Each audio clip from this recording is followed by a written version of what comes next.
Hi Yazhini. Hi மா. Good afternoon. Good afternoon. என்ன பண்ணிட்டு இருக்கிற? ஹோம்ஒர்க் எழுதிட்டு இருக்கேம்மா.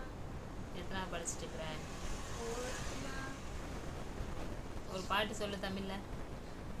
அனைவருக்கும் இன்றைய மாலை வணக்கம். அன்னை தமிழே என் நாவில் கலந்தவளே, என்னை வளர்ப்பவளே, என்னில் வளர்ப்பவளே, உன்னை புகழ்வதற்கு நான் உலகில் பிறப்பெடுத்தேன். சொல்லி விளையாட சொல்லித் தந்தவளே, சொல்லில் உனது புகழ் சொல்ல முடியலையே. நான் காமராஜர். இந்த பாடல் எழுதியவர் பெயர் நான் காமராஜர். இந்த பாட்டு பிடிச்சிருந்துச்சுன்னா like and share and subscribe பண்ணுங்க ஃப்ரெண்ட்ஸ். பாய்.